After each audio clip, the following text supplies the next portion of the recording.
very good morning, class 6. Today I am here with the new lesson. Your lesson name is verb, that is also known as kriya. Verb is known as when action is done is known as, when in a sentence an action is done it is known as verb. जब किसी वाक्य में हमें किसी कार्य के होने का बोध होता है तो उसको हम क्रिया बोलते हैं, ठीक है। या कोई काम हो रहा होता है, क्या काम हो रहा होता है उस चीज को हम क्या बोलते हैं, वर्ब बोलते हैं। एंड इसको हम किस तरीके से लिख सकते हैं, डेफिनेशन ऑफ वर्ब। इसकी डेफिनेशन आप किस तरीके से लिखेंगे, a verb denotes an action or being or possession, okay। and second point is कि हमेशा सेंटेंस में उसका सब्जेक्ट होगा और उस सब्जेक्ट की वर्ब भी होगा। Point to be note, a sentence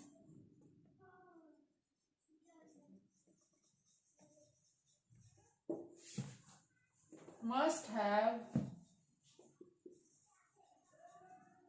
a verb and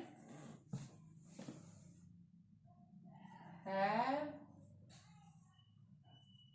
its subject. For example,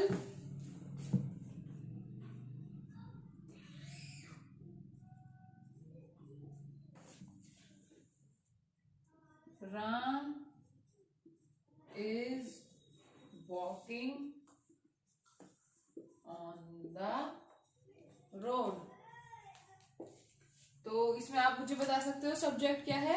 yes, Ram is our subject and क्या वर्क हो रहा है, हमने क्या बताया था, जिस सेंटेंस में क्या कार्य हो रहा है, क्या मतलब कार्य के होने का पता चलता है, यानी कि जो काम उस सेंटेंस में हो रहा होता है उसको हम वर्ब बोलते हैं। तो इसमें क्या काम हो रहा है, वॉकिंग हो रही है, यानी कि जो राम है वो यहाँ पे क्या है, एज अ सब्जेक्ट वर्क कर रहा है और यहाँ पे वो क्या काम कर रहा है, वो वॉक कर रहा है।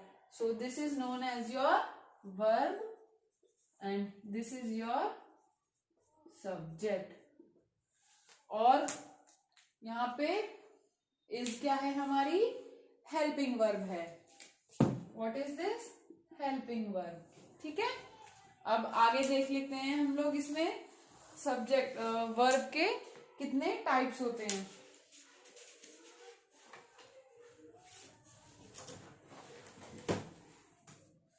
आपके 2 टाइप्स ऑफ वर्ब होते हैं। Some verb do not convey complete meaning by themselves are known as transitive verb. अब मैं इसको रब कर देती हूं और आगे आपको ट्रांजिटिव समझाती हूं।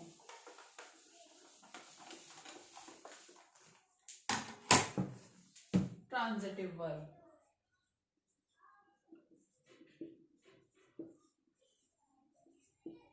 ये आपकी टाइप है, टाइप्स ऑफ वर्ब। ये टाइप 1 है। Transitive verb are those verb which do not convey a complete meaning by itself is known as transitive verb, is known as transitive verb। जो सेंटेंस यानी कि वो वर्ब, वो क्रिया वाला काम जो सेंटेंस में हो रहा है और वो हमें पता तो चल रहा है काम हो रहा है, लेकिन वो अपने आप में कंप्लीट मीनिंग नहीं शो कर रहा हो, अपने आप में कंप्लीट इंफॉर्मेशन ना दे रहा हो, तो वो हमारी कौन सी वर्ब होती है? Transitive verb. For example the chief minister made, chief minister ने किया, लेकिन क्या किया इसमें प्रॉपर इंफॉर्मेशन हमें नहीं पता चल रही है। दीपक एट, दीपक ने खाया, लेकिन क्या खाया इसमें ऑब्जेक्ट नहीं है, तो वो हमारा क्या होता है, ट्रांजिटिव वर्ब। और इनट्रांजिटिव वर्ब इसका क्या होता है, अब हम नेक्स्ट पढ़ेंगे इनट्रांजिटिव वर्ब। इनट्रांजिटिव वर्ब जो होता है इसका अपोजिट होता है intransitive verb, which conveys complete meaning by themselves। ठीक है, वो वर्ब जो अपने आप में कंप्लीट मीनिंग शो करती हैं और अपने आप में उनकी इंफॉर्मेशन जो होती है वो कंप्लीट होती है। यानी कि for example the stars are twinkling, जो सितारे हैं वो चमक रहे हैं। जो यहाँ पे देखो सब्जेक्ट भी है और वर्ब भी है। सब्जेक्ट हर सेंटेंस में होगा, लेकिन कभी कभी ऐसा होता है कि जो इंफॉर्मेशन होती है वर्ब की वो इनकम्प्लीट होती है, वो पूरी नहीं होती है। जैसे दीपक ने खाया, दीपक एट, लेकिन क्या खाया, कब खाया, कैसे खाया, क्यों खाया, वो पूरी इंफॉर्मेशन नहीं है ना वहां पे। तो अगर वहां पे लिखा होता जैसे कि दीपक एट आइसक्रीम या दीपक एट मैंगोज, तो दीपक ने आइसक्रीम खाई, तो ये हमारी कंप्लीट इंफॉर्मेशन है, तो ये हमारा क्या होता, इनट्रांजिटिव वर्ब। लेकिन अगर मैं यहाँ पे खाली लिख दूं दीपक एट, तो ये हमारा क्या है, ट्रांजिटिव वर्ब, जो मैंने आपको इससे पहले पढ़ाया था। ठीक है, तो आई होप आपको ये दोनों ट्रांजिटिव और इनट्रांजिटिव का जो मीनिंग है, डिफरेंस है, वो इजीली समझ में आ गया होगा। अब पढ़ते हैं हम ऑक्सिलरी और main verb. Auxiliary verbs are verbs used with another verb, यानी कि main verb, to make tense और पैसिव फॉर्म, जैसे कि हैज, हैव, इज, ये सब हमारी क्या है, ऑक्सिलरी वर्ब्स हैं।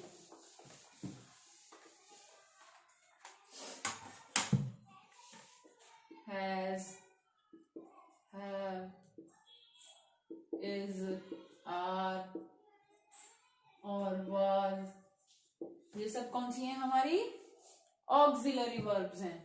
ठीक है, जो मेन वर्ब के साथ ज्वाइंट होती हैं, auxiliary verb, those verbs which are joined with main verb। ठीक है, जो वर्ब मेन वर्ब के साथ ज्वाइंट होती हैं, जो उनके साथ लगती हैं, जैसे कि राम इज प्लेइंग, तो इज क्या हो गया हमारा यहाँ पे, एज अ ऑक्सिलरी वर्ब हो गया। दे आर वॉकिंग, तो आर क्या हो गया है हमारा यहाँ पे, ऑक्सिलरी वर्ब। ठीक है, अब आते हैं हमारे मॉडल ऑक्सिलरीज। मॉडल ऑक्सिलरीज में मैंने आपको एक चैप्टर पढ़ाया था मॉडल्स के नाम से, आपको याद होगा, आपकी बुक में ऑलरेडी ये चैप्टर आप लोग कर चुके हो। Modals will, shall, could, can, might, must, would, could, should, must, ये सब हमारी क्या होती हैं, मॉडल्स होती हैं। Will, shall, can, could, would, should, must और टू, और कौन कौन सी होती हैं, मे, माइट और डेयर टू, ये सब हमारी क्या है, मॉडल्स हैं, जो आप लोग ऑलरेडी पढ़ चुके हो। इसके बारे में मैं आपको ऑलरेडी पढ़ा चुकी हूं, तो मैं इस वीडियो में नहीं पढ़ाऊंगी। ठीक है, तो आई होप आपको ये समझ में आ गया होगा। अब finite and non finite verb, to verb, to write, to pray and adding ing, writing, playing are called non finite verb. Other verbs are finite verb. Suppose जैसे हम कुछ काम चल रहा है सेंटेंस में और उसमें हम ing ऐड कर दें तो वो हमारी कौन सी वर्ब हो जाती हैं? नॉन फाइनाइट वर्ब हो जाती हैं. दो तरह की वर्ब और होती हैं, फाइनाइट एंड नॉन फाइनाइट. ये टॉपिक मैंने क्लास 7 में पढ़ाया है, उसमें होता है मेन. तो जब हम वर्ब की फर्स्ट फॉर्म में ing ऐड कर दें तो वो हमारी हो जाती है non finite form. Non finite form के भी 3 पार्ट्स होते हैं, जीरंड, पार्टिसिपल और एक और होता है. वो आप जब क्लास 7 में आ जाओगे तो जब आपको पढ़ाया जाएगा. ठीक है. और जो सिंपल जैसे वेंट, गॉन,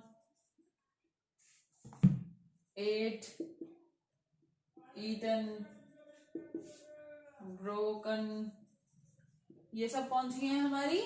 ये हमारी फाइनाइट फॉर्म्स हैं जो एज इट इज रहती हैं. ठीक है. तो ये हमारी क्या है? फाइनाइट फॉर्म्स हैं. सो अभी आपके लिए सिलेबस में इतना ही है. इससे ज्यादा अगर मैं आपको पढ़ाऊंगी तो आप हो जाओगे कंफ्यूज. तो इतना ही काफी है. जैसे कि आपकी बुक में अब देखो क्वेश्चन डी दे रखा है, उसमें आपको अंडरलाइन करना है कि वर्ब कौन सी है और कौन सा इसमें से ट्रांजिटिव है और कौन सा इंट्रांजिटिव है. ठीक है. तो ये वाली एक्सरसाइज आप अपनी बुक में फिल करोगे. नेक्स्ट क्वेश्चन जो दे रखा है उसमें लिखा है fill in the blanks with ing form of the verb given in bracket. जो वर्ब की फॉर्म दे रखी है उसमें सिर्फ हमें ing ऐड करके और उसको चेंज करके, यानी कि नॉन फाइनाइट फॉर्म में चेंज करके बस एज इट इज लिख देना है और कुछ चेंज नहीं करना है. नेक्स्ट में आपको पैराग्राफ दिया गया है, उसमें हर लाइन में एक वर्ब है, उसको आपको फाइंड आउट करना है और वो बताना है कि वो ट्रांजिटिव है कि इंट्रांजिटिव है. आप उसको करोगे. एंड लास्ट में fill in the blanks with appropriate transitive verb from the box. जैसे कि आपको यहाँ पे ट्रांजिटिव वर्ब्स दी हुई हैं, took, told, lock, sent, finished, opened. ये सब क्या है? आपकी वर्ब की ट्रांजिटिव फॉर्म्स हैं. इनको आपको सेंटेंस के अकॉर्डिंग कि कौन सा सेंटेंस में कौन सी वर्ब आंसर के अकॉर्डिंग करेक्ट है वो आपको इसमें फिल करनी है. तो ये चारों एक्सरसाइज आप अपनी बुक में फिल करोगे. ठीक है. सो आई होप आपको ये चैप्टर में कुछ ज्यादा लेंथी नहीं है और ज्यादा डीप में जाने की जरूरत नहीं है. इतना ही आप लोग पढ़ लो तो भी आपके एग्जाम के लिए एनफ है. बाकी आप आगे सीनियर क्लास में पढ़ोगे. ओके. तो आपका ये चैप्टर यही फिनिश होता है and after that next day I will send you your PDF of this chapter. Okay. Thank you class. Bye bye.